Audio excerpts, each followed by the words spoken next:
No tanterahina ty tsy amin'ny farim-piatidin'ny gendarmerie ty tsy akady lalana kosa ny fanaovana veloma farany zandary izay maty amperinasa tany amin'ny faritra Pongalava iny teo ihany koa ny fanomezana ny chevalier de l'ordre national ary ny lanonana ara-miaramila. Zandary iray no maty, Rakoto Mahamina Josea, taoriana fampitifirana tamin'ny dahalo tao Itondy, faritra Belobaka, ny 7 novambra lasa teo. Raha ny fanazavana voaray teo anivon'ny Zandarmariam-pirenena dia maro anisa noho ny tandro filaminana ny dahalo ka tsy natohitra ireto jolahy ireto. Izay no nahafatin'ny gendarme de première classe Rakoto Mahamina Josea. Misy première phase ny Kodariny tapitra ratsinaina dia namely talata maraina be amin'ny 3 maraina dia dahalo 7 teo eo zany manafika no toerana io manapoaka basy izy ary nitondra vivi de sas mahery ny folo.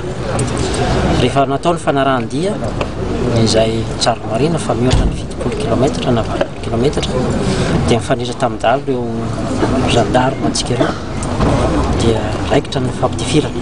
Ny zavatra nisy zany en surnombre ilay dahalo raha tany amboalohany 7 izy ireo dia rehefa tonga tamin'ny toerana fampitifirana teo akaiky teo andrefana andrafiabea dia efa mahery ny 3 ireo dahalo eo mihoatra ohatr'izay koa ny vieux de sas nampiasaina. Fampitifitra nandritra ny ora maro ary ny afara tamin'ny fampitisany tribunal. Ny bilan azo resahana dia dahalo 5 no maty nandritra ny fampitifirana, 3 kosa no maty tany Belobaka ary no mahery ny folo no latsaka. Ireo moa zany dia mise en fourrière ao amin'ny commune rurale Belobaka izay anokafana ankety miaraka amin'ny fampitesany tribunal.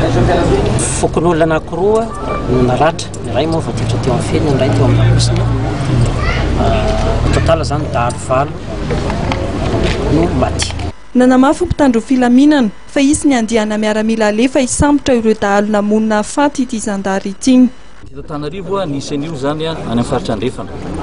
Tatoato zany izy ny mafimafy ka tsy maintsy isy ny hetsika zany anatratrarana izay namohan'io gendarme ary tsy maintsy misy ny hetsika anajanonana io asan-dahalo amin'ny faritra Tsoamandidy amin'ny faritany Antananarivo. Izay azoko tenenina manomboka amin'ny herinandro zany dia isy andihana miaramila maro mihitsy alefany hitady izay namono an'io ary ampanifalema sy sambotra ihany koa izay mbola dahalo amin'iny mbola manohy ny asa. Ny fahatsiarovana amin'ny faritany Antananarivo dia ny ilany andrefana izay manamorona ny région Melaky sy région ny Amorimania no mafapana dia région ny Menabe ihany koa no mafapana resaka asan-dahalo.